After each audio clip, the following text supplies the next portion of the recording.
What's up, everybody? What up? We talking about sports.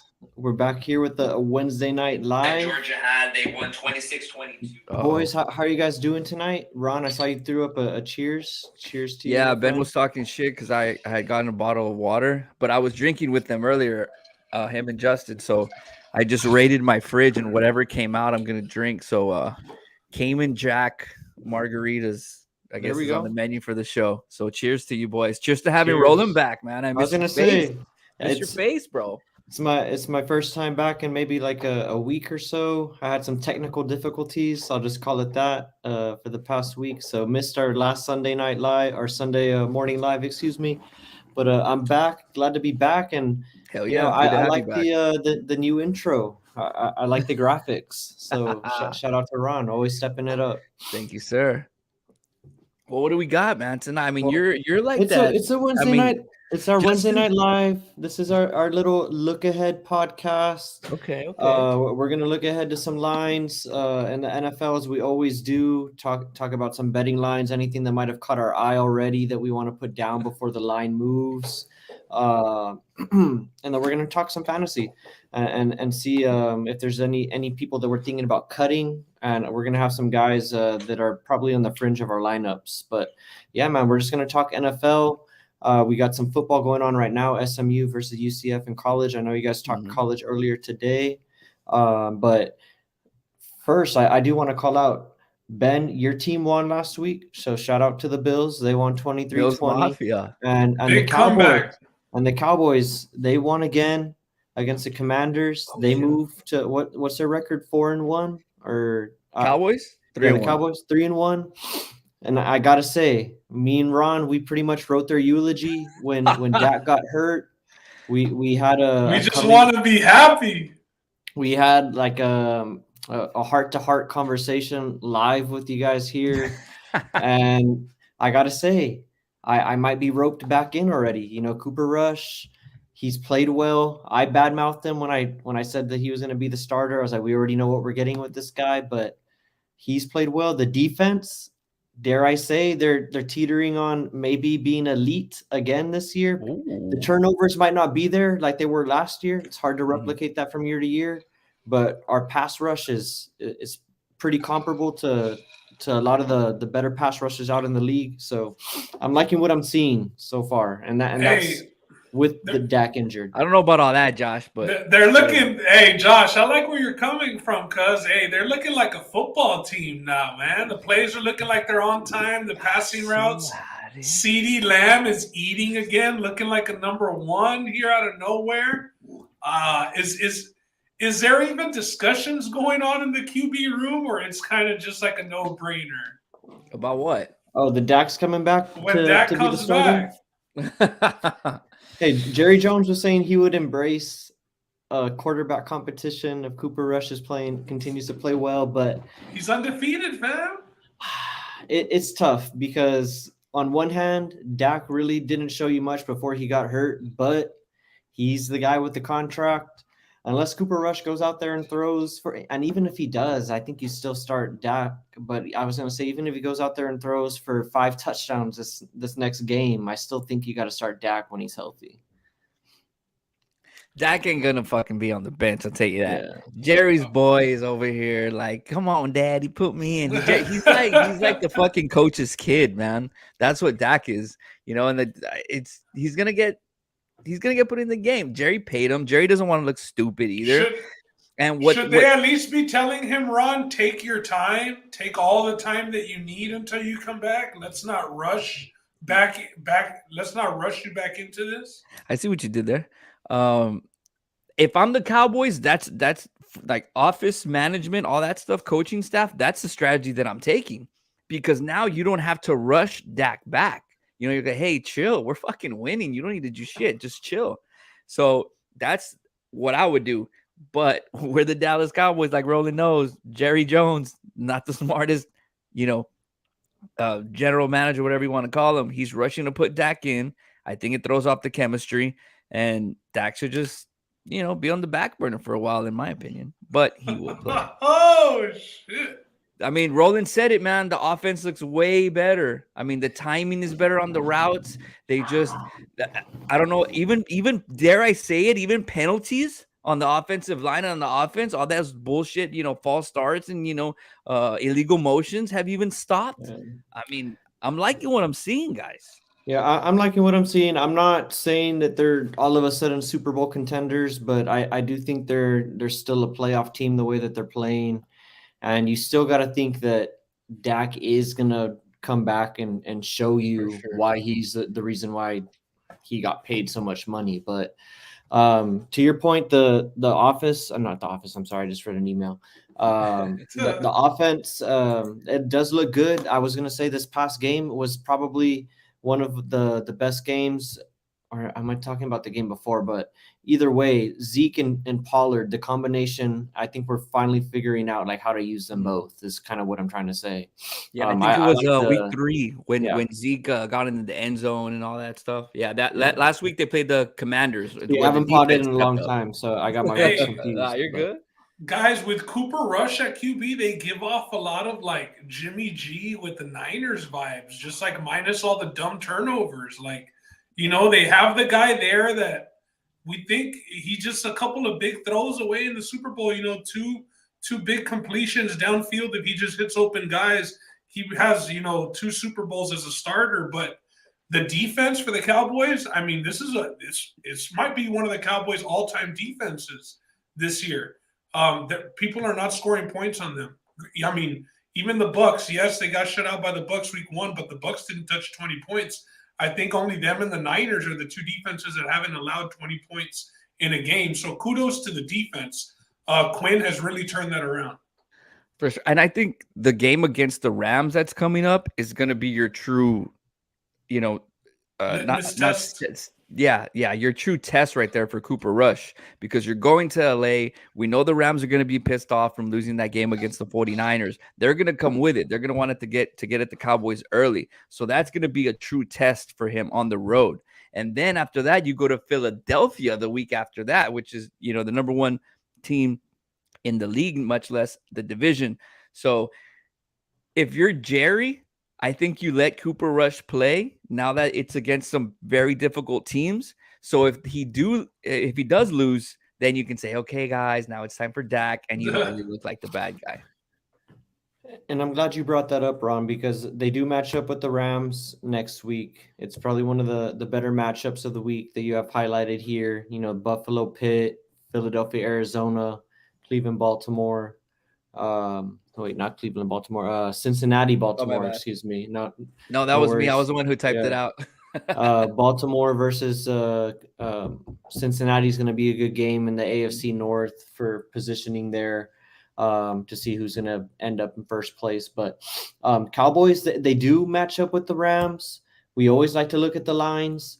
I was listening to a podcast earlier today. I'm trying to find the Cowboys line somewhere here. If it's not, I do know that the Cowboys, they are 4.5-point dogs. The last that I learned, but they were last week before their latest victory. They were 7-point dogs on the look ahead. So the line changed to 4.5 when it opened. Do you guys think that that's too much love for the Cowboys, or do you think that line is fair? Ben, do you think that's fair for the Cowboys on the road in LA? I think that that's a pretty fair line based on what, like I said, we saw the Niners just do to the Rams. I mean, they pretty much dominated them. It was Cooper Kupp. Yeah, they let him, it was bend but don't break with Cooper Kupp, but nobody else was doing much of anything. A little bit of Higbee sprinkled in, but the Cowboys can do the same. The Cowboys can get pressure. It's not a very good O-line. How many times do we hear Mark Garza bitching about the O-line? So, you know what I mean? Parsons can get some pressure. Lawrence can get some pressure. And then you're going to have Diggs, hopefully, trying to contain Cooper Kupp. We don't expect him to shut him down, but Diggs did a hell of a job last week against Terry McLaurin. Every time Terry McLaurin plays the Cowboys, it seems like Diggs, for the most part, gets the better of him. So I like the Cowboys' chances. The line move, it does make sense based on what we've seen in the Cowboys on now a 3-game win streak. But, it makes sense. The line move makes sense. Would you be willing to put your money behind Cooper Rush in this spot, Ron? 4 and I a think half it's on points. the other slide. I just didn't put the teams. The first one, yeah, that one. No, that one right there. That one, yeah. The first one under that's a good look. The +5.5 and minus Oh, 5.5. 5.5 now. Yeah, Okay. that's it. I just didn't put the There we go. teams on there. I took it out of the way. Yeah, I mean, I said it off, camera. +5.5 is good because even if what the Cowboys are showing me is, yes, they're winning games, but they're staying in the games. They're scoring when they need to score. They're getting stops when they need to get stops. So +5.5 versus the Rams, who just shit the bed completely against the 49ers. We saw what Stafford did. He's tough against. I'm sorry, he doesn't play well against those tough defenses. That's exactly what we have. +5.5 is a lot. The way that we have been moving the ball consistently, and I think the team is just gelling. They're confident. So I love the +5.5 there. I'm willing to put money on that. And Roland, one of the plays that you took on Stafford on the Sunday night or Monday night when they played, plus over 1.5 interceptions or half an interception. Yeah, That's money against the Cowboys. I guarantee you that he will be picked off. It's a really good matchup for the Cowboys. It's not an explosive offense. It's an offense that they're going to be able to keep in front of them. Good point. And worry about Cooper Kupp. So I like the matchup for the Cowboys. Anything over 4, I'm good with. Mm-hmm. Yeah, I like the Cowboys. I like them +5.5. I like them teased. They're going to be waiting my for that teasers one. for sure. I'll be back this Sunday with one of my teasers, and they'll probably be in it. But yeah, it's a good matchup. Ben, you highlighted all the reasons for it. Is there anything else on this board that you guys like? If not, I'll give the bet that I've already taken. The Cowboys was probably going to be my play. I mean, I know it's a really homer pick, but all the lines, like I said off camera, they're under 6 points. We're going to see a lot of close games, it looks like. So it's really tough to pick one out, except for that Bills line that's over 2 touchdowns. But the Cowboys for me. Yeah, I think there's some good matchups here. The spreads. I think that there's obviously some short lines and there's some bigger lines like the Pitt and Buffalo game. But for example, like in terms of teasers, like teaser pieces for me, like right away, just looking at this board, I'm thinking the Bucks are going to be in a teaser piece for me because that money line looks a little big. So instead of putting them a parlay, I might tease them with probably the Packers. Honestly, going back to -1, I sweated a lot with the Packers on Sunday night, but they ended up coming through for me against the Pats. But similar thinking in this game for me. Giants, they have a hobbled quarterback and they have injuries all over their team in London. I know both teams got to travel, but I still trust Aaron Rodgers a lot more in this situation. I know he said the winning isn't sustainable the way they're playing, and I agree. But I still think that their defense and the way that it's still Aaron Rodgers. I think that's enough to get me through on a teaser against the Giants. Well, last week they were -9 versus the Pats. Now you have them against the Giants -8. I mean, exactly. I would think that's another good way of looking at it. Yeah, I would think that would play. And do you think that the line is already made? Do you think that line is made with Daniel Jones in or Daniel Jones out? Because I think if you're going to take the Packers in a tease, I think you got to do it now. Because later on in the week, if they end up ruling Daniel Jones out, I mean, he's not the best guy, but he's worth a point, right? He's worth at least a point because he has actually been decent this year. I know it's been against lesser competition, and that's the other thing. They haven't really played many guys or many teams that we would consider top of the league. And when they've been getting their victories, right? And same thing with the Falcons. The Falcons, their offenses look live, but they've been playing against some pretty bad defenses. They have a gauntlet coming up. So yeah, and exactly, they have a tough schedule coming up, and it starts here with the Bucks. So and the Bucks are going to be healthy again. I think Julio Jones might actually play this week. I don't know if he played last week, but I know Godwin came back, so it'll be a second week back. So yeah, it's a right spot for the Bucks for sure after that Sunday night game where their defense was giving up whatever the Chiefs wanted. This would be a good game for them to shut the Falcons down and start feeling better about themselves for sure. And I know we like to throw in some parlays. A piece that I want to throw out there. Would you guys be comfortable setting a parlay or two with the Vikings money line in it? Do you trust Kirk at home against the Bears, or you don't even want to mess with Kirk in that spot? Bro, y'all know I took that future on the Vikings to win the division at plus money after that week 1 win and the Green Bay loss to the Bears. So I'm on them big. We talked about it in our futures podcast when you said Justin Jefferson was going to hit those over 2,000 yards. And I said, somebody has to throw him the rock, and that's going to be Kirk, and as so far, so good. They had a couple scares, but they have a winning record.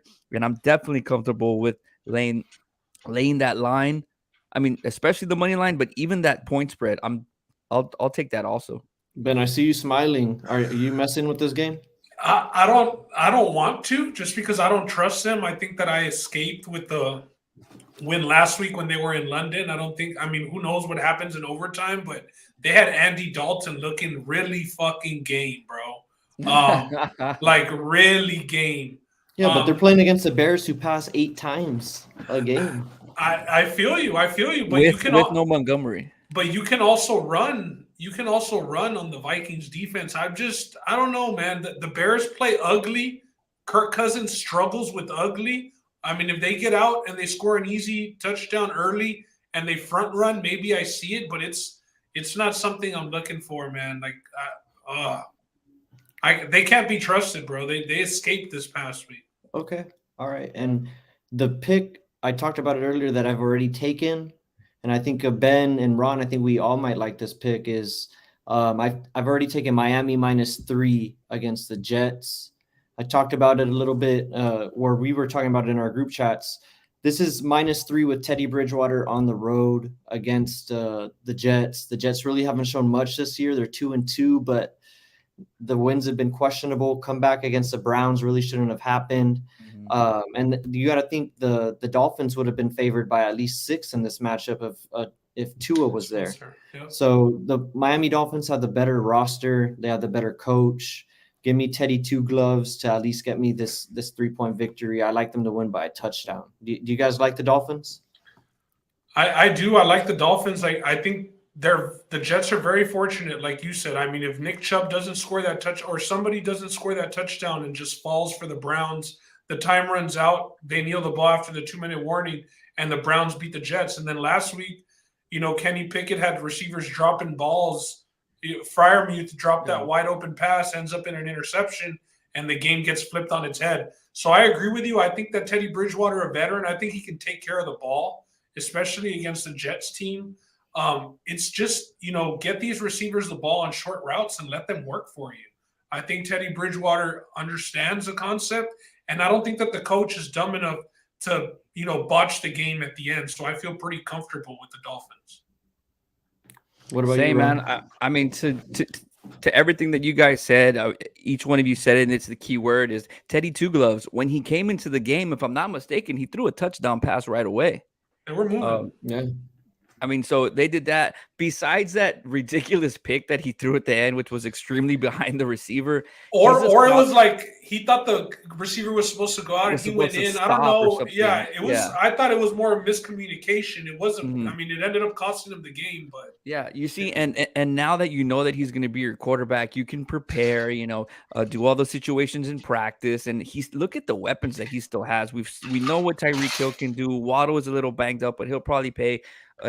Edmonds, is still going to get those goal line touches. Their defense isn't terrible. And against a team like the Jets, who we're talking about quarterbacks, just got Wilson back.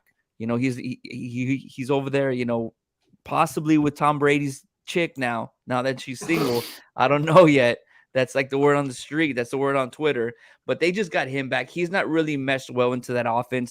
Like you said, of course, they lost week 1, 24-9. The Jets did 31-30 against the Browns, 27-12. They took the L against the Bengals, and then 24-20 against the Steelers. I mean, give me the Dolphins all day. If you're looking for a parlay piece rolling with your Vikings, I think the Dolphins might be it. I think that's a good one, and like I said, I like the -3 too. I think we should make that a pod pick early in the week. Let's lock it in early. Yeah, I think it could move. This could be a line that moves to 3.5. So let's test this out. This is one of our first podcasts. So doing the look ahead lines, and part of it is to beat the line movement. So let's lock it in at -3, and let's check back on Sunday and see where this line is, and see if it went against us or not. I did it. All right, and I think there's another play on this other screen over here that Ben was talking about earlier. It's got to be the Texans and Jags, right? Oh, the AFC Texans and South. Jags. Yeah, the Texans and Jags, a division game. Listen, the Texans have looked pretty bad for the most part. I mean, they were sticking with teams early. They tied with the Colts. We've seen what the Colts have been. The Colts, I mean, people are ready to just give up on the Colts already. We're 4 weeks in. The Texans are pretty bad. The Texans are also on the road. I think this is a get-right spot right here for Jacksonville after, Trevor Lawrence fumbling 4 times in that rain game against Philly. The defense is pretty game. I will be starting Dameon Pierce in fantasy because I have to, you know what I mean? And he should get a workload. But this defense is pretty good. And I expect the Jags to run it up on the Texans. The Jags are very game for winning this division. This is definitely a game they got to have here. So I expect them to take care of business. Jags -7. What about you, Rana? Are you willing to partake in this game at all?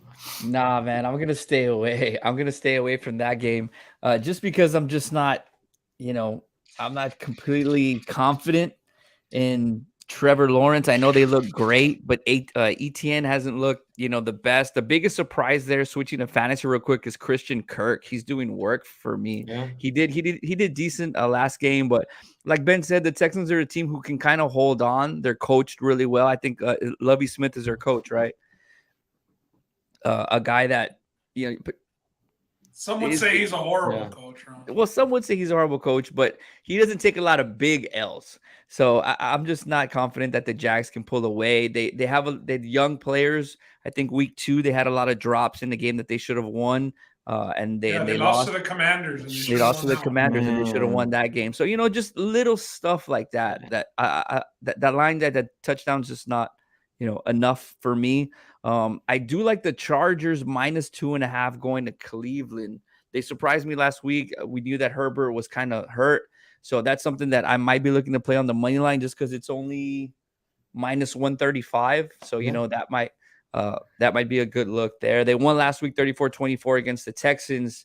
They took the L to the Jaguars big, which is a surprising game, and, where Herbert got hurt. But other than that, they lost by 3 to the Chiefs and beat the Raiders. So, yeah, that's an interesting line. The Chargers laying -2.5 on the road to the Browns, but back to the Jags real quick. The 7 is a little rich for me. I mean, I took them +7 last week and I lost barely. I thought I was looking pretty good, up 14-0, but I also had them teased and they covered for me in that situation, so I was okay there. But I didn't have the +7. I don't know if I'd lay the 7 here. I might look at them as maybe a potential parlay piece because, like Ben said in the beginning of his talk, the Texans, not very good. Dameon Pierce is probably the highlight of that offense. So I like the Jags in that situation. Ron was talking about the Chargers. I don't know if I'll take that game. It's a fishy line to me. 2.5 against the Browns with Jacoby Brissett. The Browns, I know they have that 2-headed rushing attack, and the Chargers are hurt on defense. You can run on the Chargers. I think that's the reason. Now that EC's in the chat, he said, "What's up, guys?" So let's just go real quick. The Seahawks. He's a Seahawks fan. +5.5 versus the Saints -5.5. First look, real quick. What would y'all take?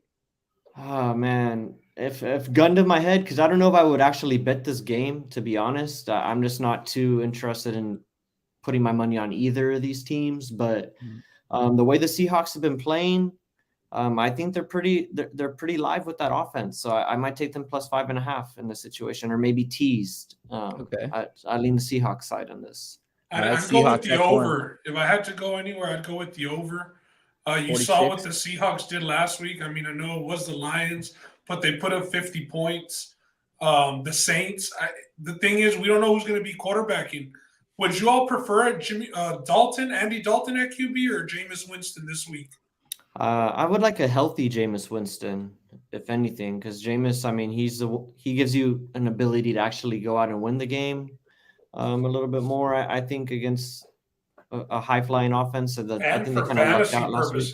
Yeah, so because he actually pushes the ball down the field. So I'd go Jameis.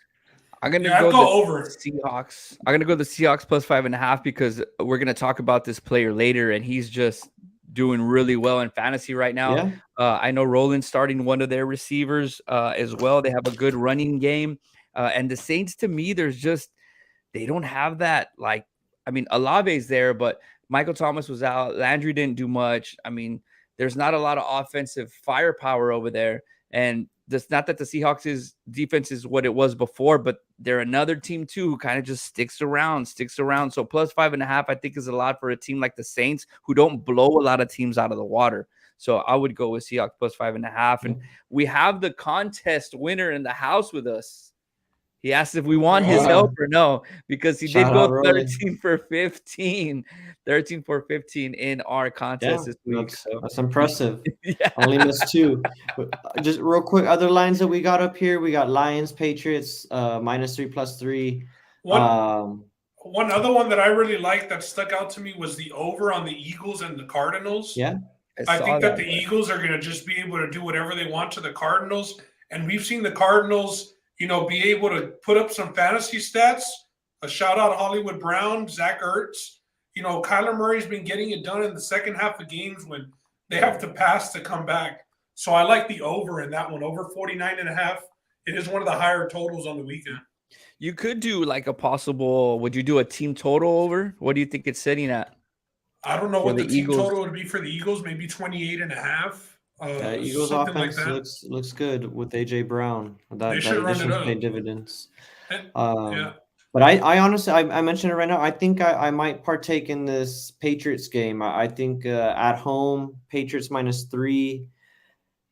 That's what was Zappy at quarterback. They're laying 3 at home. So, I mean, I think it just goes a lot to tell you about the disrespect or lack of respect that Vegas has for the Lions on the road. I trust Belichick to make Goff look not so good. I know Goff has been playing pretty good, and we might be talking about him also for some fantasy purposes. But against the Pats, I like this -3, especially with what I saw last week against the Packers. So maybe prisoner of the moment here from what I saw, but I definitely think the Pats -3 is something I might be looking at. All right, well, -3. We've been talking a little bit of fantasy in our talks, and before we get there, we actually have to talk about the injury report, because this right here is going to have huge implications on not only the spreads that we just talked about, but fantasy football. We got some big names here. Swift probably going to be out another week with the shoulder injury. Michael Thomas hit the injury report. Tom Brady, shoulder injury, hit the injury report, also took a bad fall. Breece Hall and Jalen Waddle also additions here to the injury report, along with the guys pictured here. Kamara, Pitts, Taylor. Pretty hard not to be affected by this. Depending on where you drafted and some of the players that you guys got on your team. Out of all these guys here, which one worries you the most? Are you worried at all about Taylor? He hasn't been playing well this year. He's hurt now. He's not going to play on Thursday, already ruled out. Yeah, I think who would I be worried about the most? I think the one with the biggest worry on this list should be Michael Thomas, although I don't have much expectations for him. But just because of the injury that he's been through, how long he's been out, now he's back and he's injured already. I think that he's one to really be worried about. And the other one is Waddle. Waddle ended up with a groin. Waddle seems to be showing up on the injury report every week. So I think that the dude needs to just get healthy. As far as Swift goes, the Lions pretty much had the plan. He was going to sit out 2 weeks. Then they have their bye week, and he's going to come back.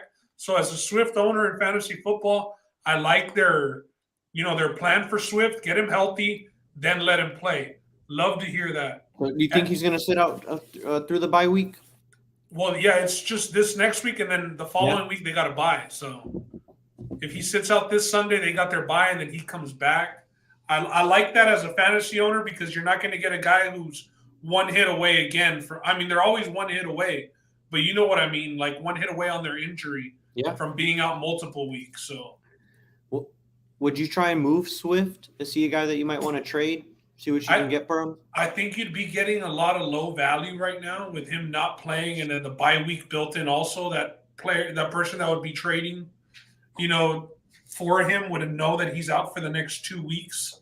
So if you're in position to where maybe you can trade for Swift, you're 3-1, you're 4-0, whatever it may be, I would say take a stab, see what receiver and running back combo can get you somebody like Swift. But it's going to be hard to switch him based on his stock right now. Good, very good point, Ron. Are you worried at all about the other running back pictured on this screen, Alvin Kamara, another guy? Oh yeah, high draft value. Had some stuff to happen in the offseason with the club incident. Yeah, he had some injury concerns. He just doesn't look like he doesn't. He just, to me, doesn't look like he doesn't care this year. I mean, every player wants to be out there on the field, but even when he's out there, he's not. It's just he's not getting he's not hitting the holes the way that he used to. He's not a big part of the pass catching game, which was like he was like an Austin Eckler kind of guy, 2 years ago, who could get you points for the PPR. So it's a big concern for me, especially in an offense where you're having to go to the backup quarterback. That never helps for fantasy purposes. They don't have a great record this year. So it just looks like he doesn't want to be there. He doesn't want to play. And, guys like that you don't want to see on your fantasy squad. But the guy that worries me the most on this list is Kyle Pitts, just because of where his fantasy draft was. When you were drafting this guy, I mean, what was he going? I mean, you guys probably fourth round.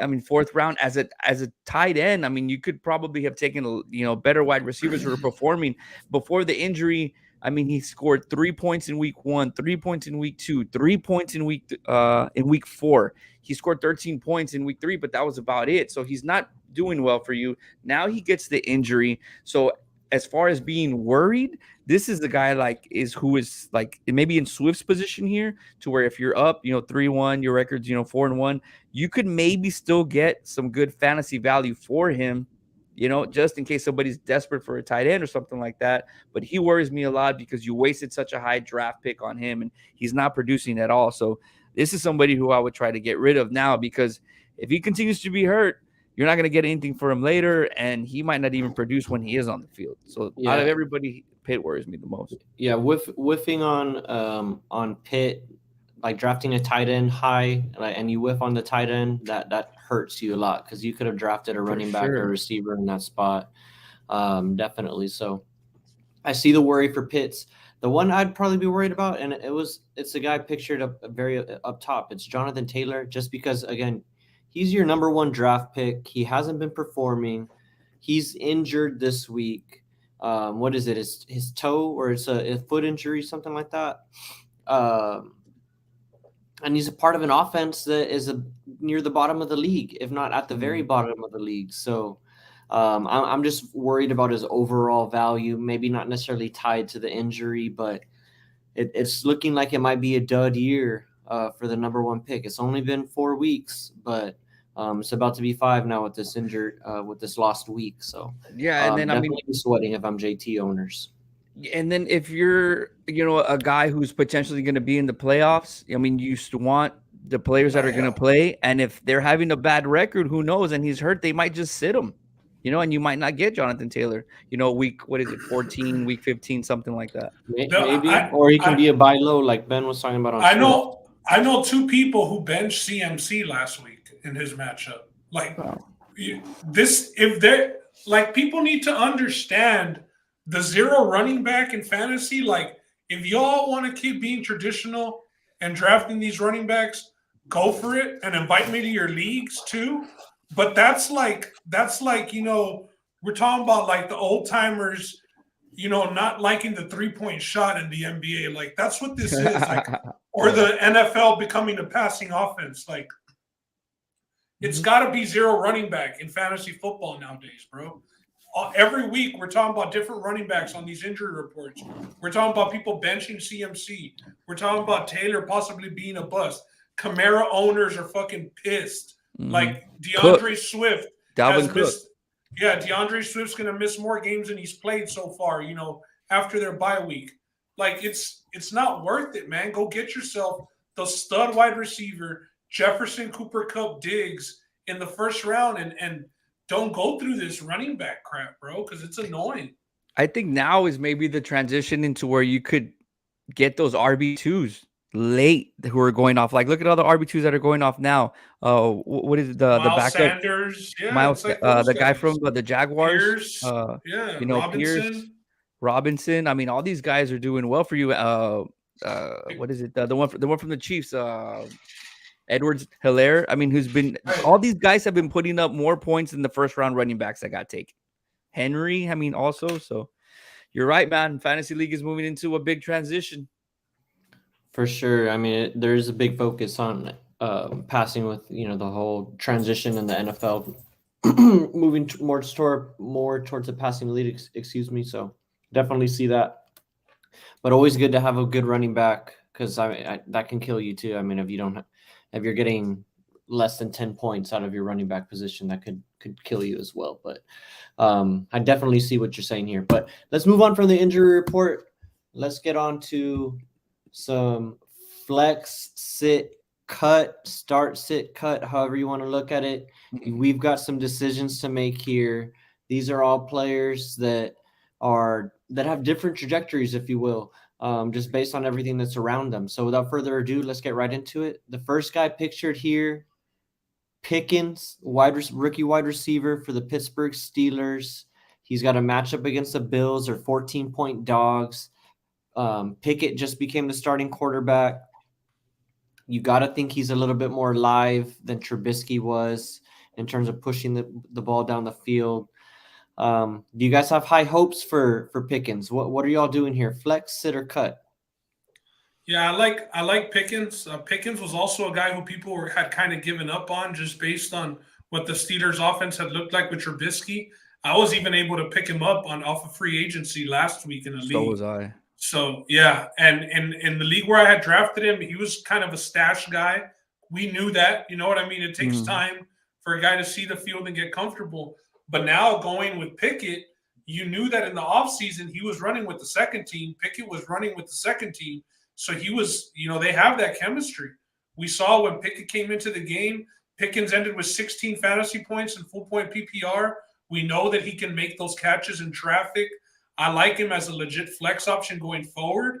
I think that, there's room for him to legitimize himself as possibly the number 2. I'm not going to go out on a limb and say he's going to surpass, Deontay Johnson, but Deontay Johnson is more of that possession receiver, the move the chains guy. Pickens is going to be that guy that can blow the lid off the defense. So I like Pickens in a flex spot going ahead this season. You know me, my wide receiver 2s, man, very comparable. Maybe not as big, but kind of a Mike Will kind of guy who can do that big play over the top. We saw that ridiculous Odell Beckham style one-handed catch who, was on the highlight reel in every single sports show. So to me, the ceiling is really there. We thought he is who we thought that he was going to be. He's still going to be a sit for me because, it's just still really, really early. But like Roland said, it's week 5. And we still have a lot of football to play. And if the Pittsburgh offense starts kicking up a little bit with these younger guys, he can definitely turn into a must flex. Yeah, I think he's going to be a definite must flex once the bye weeks start happening and you start having guys out of your lineup. You got Pickens, you're going to put him right in your lineup. For me, I'm still sitting him this week. I'm not in love with the matchup against the Bills. I know that they're 14-point dogs, so they're going to be passing it a lot. There's going to be some garbage time opportunity.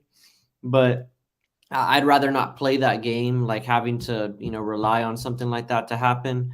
Because throughout the course of the game, like when it's actually being competitive, I don't think the Steelers are going to do much. But going forward, I do like his prospects as a flex guy. So that's 2 sits, 1 flex. For Pickens. Moving on to the next guy, near and dear to our heart as Cowboys fans, Zeke Elliott has shown a little bit of what he used to be in the past, still floating around flex consideration, not really plugged in as your running back 1 or 2. Ben, are you playing with Zeke in your lineups if you have him? I'm not. I got Zeke offered to me in a trade, and I wasn't giving up much. I was giving up like a Terry McLaurin, somebody who's not thought of very highly right now in the fantasy world himself. And, I was willing to make the trade, but because Terry McLaurin hasn't seen my lineup, I just needed somebody on my bench that wasn't going to see my lineup as a running back. So I think he's very touchdown dependent. He's been scoring the last couple of weeks. Did he get in this past week? He did not. He had 19 carries for 49 yards and 2 catches for 32 yards. So he ended up with about a lot of fucking carries, 8.1 yards, 8.1 points, excuse me. And he scored a touchdown last week, so that's what made his week. But I think the important thing is he's still toting the rock 10, 15, 15, 19 times. The volume's there, but like Ben said, he's got to get in the end zone in order to make your weeks, because he's not giving you the yards that he used to give you. Call me crazy. So I'm sitting Zeke. For as much regression.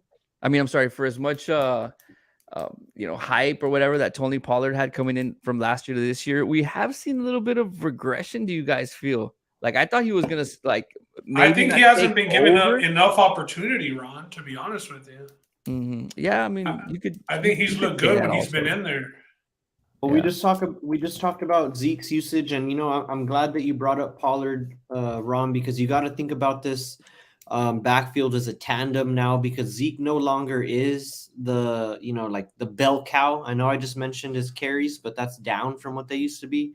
Pollard, 6 for 8, 9 for 43. He popped against the Giants, 13 for 105. He had that big run, I think in the second half, and then against the Commanders, 8 attempts for 6 yards. So to Ron's point, I mean, they're towards the expectations, for Pollard.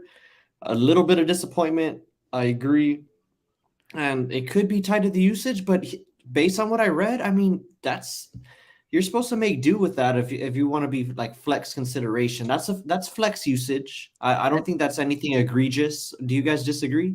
Yeah, I mean, and going back to where you drafted him, I mean, I know people who were taking this kid like 9th, 10th, 11th round because he was supposed to pop. So, Ben, are you expecting more usage than we just talked about?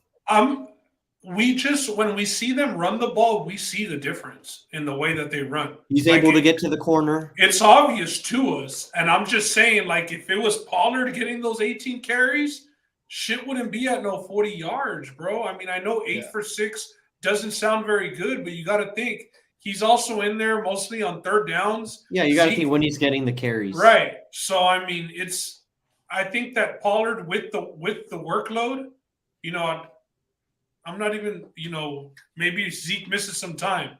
Pollard is like an RB2, bro, in my eyes. If he's getting the full workload.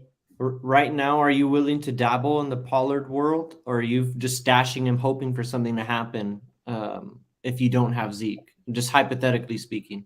I have Pollard on one of my rosters. I don't have Zeke. If like I said, if I need some running back depth and I can trade a receiver I'm not using, yes, but for a touchdown-dependent guy, I'm really not that interested. I'm not going out to seek, trading for Zeke. No, I'm not. Pollard's probably one of the best guys to stash right now, if somebody doesn't have him. Yeah, I think that's a very good point. Just stash. Maybe Zeke misses a game or two. Or if somebody wants to trade with you and you see Pollard on their lineup, you're like, well, I'll do it, but you got to throw me Pollard. He's a good little trade addition to where you don't. Yeah, to where you don't feel like you're losing out on the trade or it's even. You can get that little okay, well, if you want to trade with me, then you got to throw in Pollard. And it shouldn't be that difficult for you to get if somebody really wants to make that trade with you. Yep, because injuries do happen, and that would be clutch to have somebody like Pollard at the end of the year. Something were to happen to Zeke. So I think we all are out on Zeke this week as a start, and probably especially going forward until he proves something. Maybe pops again, gets into the end zone a few games in a row. Maybe makes us believe that it's a consistent thing. But until now, let's sit Zeke. Let's not even play with that. But let's move on to this other guy, another rookie receiver. We see it all the time. Receivers, from college to the NFL ranks, there are a lot of good transitions, and we're seeing it again this year. But we're seeing it with the guy that wasn't very well known, Romeo Dobbs. He's looked very consistent the past 2 weeks, especially against the Bucks and against the Patriots. Had that big drop that could have made for a huge week, but nonetheless still came out with value in fantasy talks. 5 for 47 and a touchdown last week. 8 for 73 and a touchdown the week before. I'm just gonna go real quick. I'm personally starting Dobbs this week in one of my leagues, so I'm flexing him all day, and I'm not even thinking about it. Yeah, I think he's a clear-cut flex just based – I mean, I think if you he's a clear-cut flex just based off the fact that he has Aaron Rodgers and he's going to be in the – I mean, if he catches that touchdown, right at the end of the fourth quarter this past week against New England, he kind of dezzed it and dropped it as he came down once he hit the ground. He has a great week, you know what I mean? He's like – people are even wanting to go out and get him. Lazard looks like that underneath guy, and Dobbs looks like he's going to be that deep threat for Aaron Rodgers. I think he's a clear-cut flex.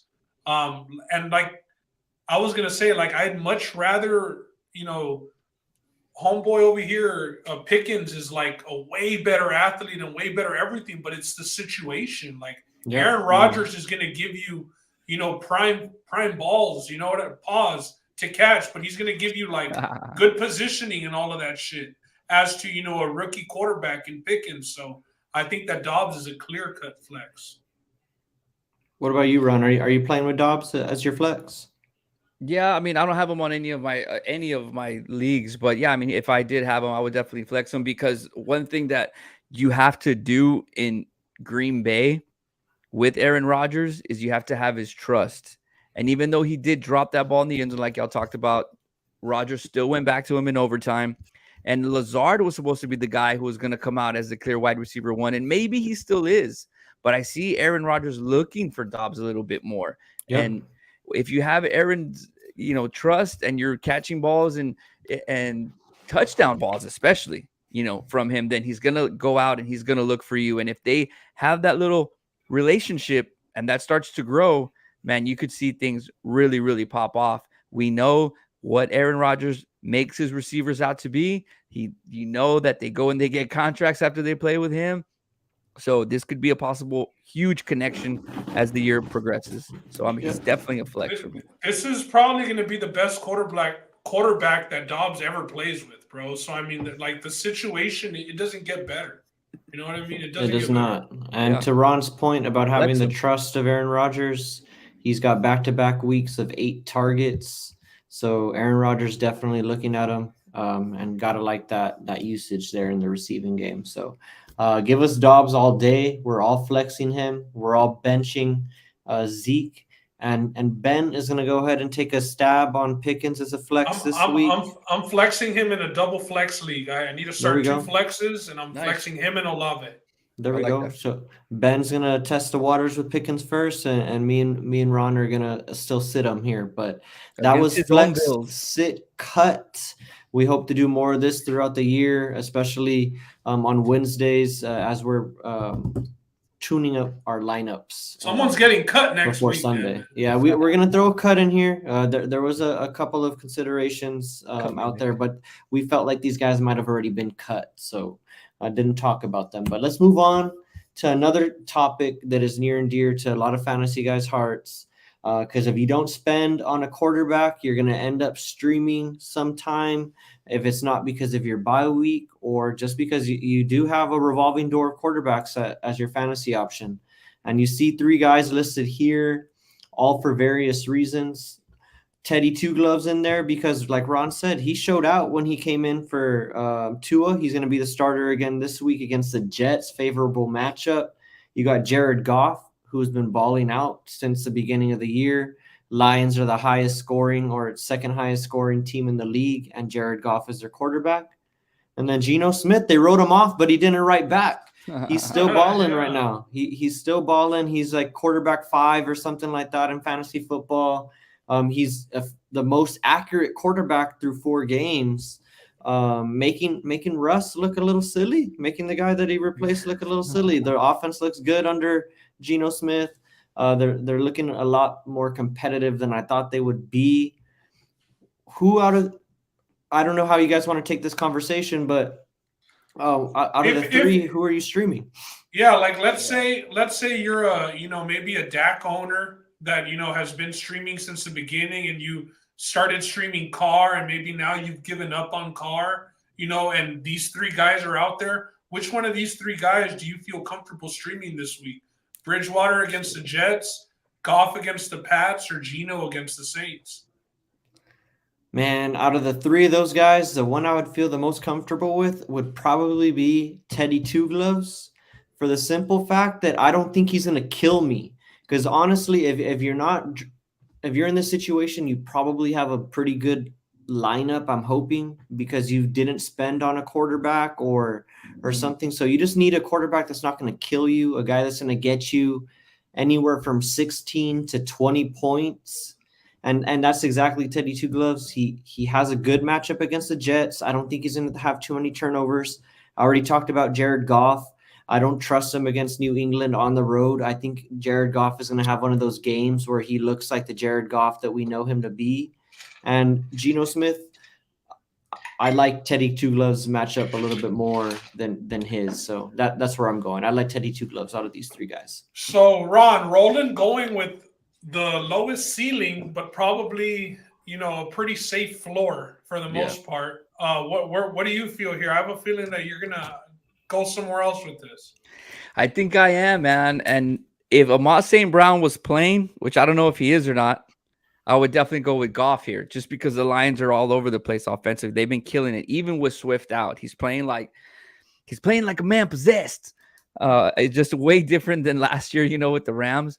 But he's not my choice. I'm actually going to go with Geno Smith. I'm going to go with Geno because the confidence is just there. He's like, you know what? Just like you guys said, everybody counted me out, but I'm here. I'm here to stay. I proved what I did week one. He didn't have a great week after that, but DK's coming around. Roland said he's starting Tyler Lockett. The running game is there. And dare I say, you might see a little scramble potential from Geno Smith, which we know Teddy can do, but Goff really doesn't have that ability. And Teddy Two Gloves, I see why Roland did it, because he has weapons too. I mean, you throw a 5-yard, slant to Tyreek and he can crib it for 80 yards. I didn't even mention their weapons. Yeah. So, I mean, but Waddle is a little banged up, and Teddy does have that, interception possibility, which every quarterback does. But I don't know, man. There's just something in Geno Smith. I mean, he's out to prove, you got a good story. Got a good story. I mean, against the Saints, who, aren't a great team this year either, man. So I would stream Geno Smith. Ride the lightning, man. Yeah, and to be fair, I think that Bridgewater has the safest matchup also against the Jets. Yeah. I think the other Colts. Teams, no, he doesn't play the Colts. The Colts play the Broncos. My bad. Yeah, Bridgewater against the Jets. I could see Belichick, dialing something up to just completely, have Goff seeing ghosts, like you said, Roland. This could be that Goff game, right? When everybody got behind him. Oh, yeah, we're streaming Goff. He's the number 6 quarterback in fantasy. And then, boom, he goes and shits on himself and all the fantasy owners. So I don't like his matchup either. I don't like Geno going into New Orleans either. Although I think both of those guys' ceilings are higher than Bridgewater, I'm going to go with Bridgewater this week as well, solely based on the matchup. I'm going to go Teddy Bridgewater. I like that. And, I like Geno Smith's story. I just like that he's getting a chance to be a starter, and he's just saying, F it. I'm just going to go for it. And, you got to you got to go for the ceiling to stream big. So I see why Ron did what he did too. But 2 guys for Teddy Two Gloves, 1 for Geno Smith. Anything else you guys got on these quarterbacks? And any other quarterback you might be considering, maybe? Honorable mentions? Not off the top of my head. Tyrod Taylor? Nah, just fucking with you. Nah. What about Zappy, man? Is anybody? Oh no, we had said Pickens. No, I think Zappy, bro. Hey, they're playing the Lions. That's one of the worst defense in the league. Yeah, they give up 30 points a game. It's just like we haven't seen. He's getting Jacoby Myers back this week too. Yeah, Jacoby we haven't Myers seen them throw very many touchdowns. We could see them getting down there and just having Stevenson and Harris, run in 2 touchdowns each. Like, I could see that happening. But the Patriots are going to score, 3-4 touchdowns. They could come from the air. I like Zappy. As a stream this week, bro. I think that he has a higher ceiling than Teddy Bridgewater as well. 2 quarterback league. Zappy is your second quarterback. I'll run Zappy. He threw for 99 yards and a tutty against Green Bay when he came in. And he did take that to overtime. He took that. Yeah, they went to overtime. Do you like Zappy over 200 passing yards? It might. Yeah, I love that. Yeah, I love you would take that. Let me see what he still has a Devontae Parker. Like I mentioned, this is a game Jacoby too. Myers is coming back. And Belichick can also use this game to get Zappy some confidence, bro. I mean, I know that he's not going to take over Mac Jones's job or anything, but get your backup QB some confidence. This is a game where he could pad his stats a little bit against this Lions defense. Yeah, they're 31st in the league against the slot. So, I mean, they're terrible. Everybody puts up points against them. And they are playing in New England. I mean, we know how Bill Belichick likes to win at home. He was tossing his headset around last week, so he's out on a mission. Zappy's the perfect fucking DraftKings quarterback. When you need a quarterback that's like not worth anything, you're going to insert this guy in your DraftKings lineup. They don't have a line for his passing yards, so we'll see. Because it's off the board. Everybody was going to take it. Geno Smith is set at 241. Do you like the overrun? You're streaming Geno Smith. You think he gets a 250? The line's at 241. Nah, he's just going to throw like 3 TDs. All right. I like that. He has been pushing the ball down the field, so I do like to see that. 3 TDs, right? Yeah, like 220, 225. You got to be relieved. You got to be relieved of your Lockett and Metcalf owners, because I think they had a pretty bad dark cloud around them in the fantasy world going into drafts, and it was kind of like try and stay away from those guys because you don't know what you're going to get at QB. But the way Geno's been playing, they're live. I mean, they're going down the field. I mean, DK is going to win a lot of jump balls. He's going to outbody some guys, and he's a stud athlete. Same thing with Lockett as far as being one of the quickest guys on the field. So definitely good to see for those guys. Yeah, I thought it was going to be a lot of checkdowns with the Seahawks. So got to give Geno some kudos. He has made those receivers relevant. And let's see here. Without further ado, let's go back over here because that was our last slide. The stream big. Thursday night football. Just want to go real quick. We didn't touch on this game on our breakdown. Thursday night football, Colts, Broncos. We know the news about Jonathan Taylor being out. The Broncos here -3, an expensive -3. I don't know. I think I might have seen -3.5 on a local already. Are you guys partaking in this game based on this injury news? Are you willing to side with the Broncos and maybe a money line? Are you looking for primetime unders with this injury? This is a good primetime under spot. Very good. I mean, all right. Nyheim Hines is Taylor's backup. You're the Broncos. You're at home. You're coming off that loss to the Raiders. Some would consider it a bad loss, a win that the Raiders needed really bad. But good spot for the Broncos here, especially not having to deal with somebody like Jonathan Taylor. I expect a big game for Pittman for the Colts, but I'd be okay backing the Broncos here, Roman. And I'm Russell's biggest hater, but they got to have this game. Yeah, I went and grabbed -3 when I saw it off the injury news, so I'm there. Yeah, you're possibly maybe looking like at a double result here, just so you can, if it's at 165 for the game, maybe a double result could get you down to 120, 125, something like that. All they have to do is be up at half and win the game. I do like them as a parlay piece. I don't hate the -3 because you know me, I always buy the hook. So -2.5, even buying it to -2 is something that I could swallow, potentially going up to -130, which is a little bit easier to take than -165. So I'm on them a lot because of their wide receivers. I mean, Sutton and Judy are just there, to take over the game if they can, and they are wide receivers who can do that. They'll be playing at home. The crowd's going to be into it. The air is thin. The culture trash. So I think they're going to be you know, Trash. on that. They on are. that- They are. I mean, Matt on Ryan that fell off a Jonathan cliff. Taylor, like, man, we're trash, and they're like the little Giants. When they find out that that Spike, is playing on the wrong team, and they're just like, that's it, like, we're over, and then they find out that Becky's not going to be the cheerleader anymore. They go, just like, yeah. So the guys at the morgue can identify the bodies, when their names on the back. I think that's the Colts right now, man. They have Matt Ryan as their QB, who Father Time. We thought it was doing well for him, and then he went with the Colts, and then it was like, oh fuck, I feel like Carson Wentz, my career's over. So give me the Broncos all day at home at only -3. Josh asked, does that make Michael Pittman a must-start wide receiver? Josh, Michael Pittman is a must-start this week. Ben Diaz said so. Certified? Ben Diaz certified. And it's a Thursday game, so you got to make the decision today, tomorrow.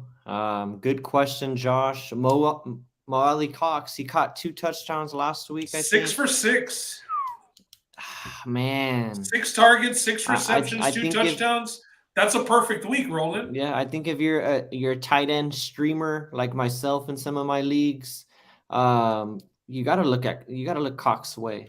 You gotta like what you're seeing out of that guy. So I would stream him. Okay. All right. I think that's Anything it. else, boys? Is that it? No, that's it. The other thing I was just gonna say, if the Broncos win, do you think Wright gets fired? Man, crazy, right? Because we thought Matt Rule was going to be the first coach fired for the Panthers, and he's still sticking around. I think that if they lose and like they score 10, 14 points, I think he gets axed. Yeah. That early. I think I can see that next. I don't know if you can, just because you can say, oh well, Jonathan Taylor's hurt, and he really hasn't made any bad coaching decisions late in games, like going for a field goal instead of a 2-point or going for it on 4th down. And they haven't been in position for any of that, bro. Exactly. And can you fire him after beating the Chiefs? I mean, that was like an all-in game type of thing. Like the situation was in their favor. The Chiefs probably should have won that game too. But I think he gets fired soon, if not this game, but maybe another loss. But he's not going to stick around much longer, especially if Jim Irsay don't put up with bullshit either, bro. I think he's already getting all red in the face too. I think it's a guarantee. If they don't make the playoffs, he's gone. That's something we can. If he makes it to the end of the season, yeah, for sure. But yeah, that's all we have today for we talking about sports. So we're gonna try and do these look aheads podcasts again to talk about the lines, see if we can beat some line movement, and then talk about fantasy as we always do on the podcast. You guys got any parting shots? Yeah, this right here. Every Sunday at 10 in the morning, except for week 3 when we didn't show up. But yeah, every Sunday, man, we're here. Sundays 10 a.m. Join us live on Facebook, YouTube, and wherever else we go live. We'll be there, boys. That's it. Yeah. And what about you? Anything for you, Ben? No, man. Just looking forward to that big UFC card at the end of the month. These NFL games. The Bills got a cupcake game this week and got the Chiefs next week. So next week's going to be a good game. Didn't the Steelers? Didn't they beat the Bills last year? Similar. Roland, you just lay the 14 and hit end broadcast. All right, hit end broadcast and then log in. We all thought the same thing last year. And hit the -14, Roland. I'm buying that point to at least 13, bro. At least. All right. Well, that's what we're talking about sports. See you guys on Sunday. Peace.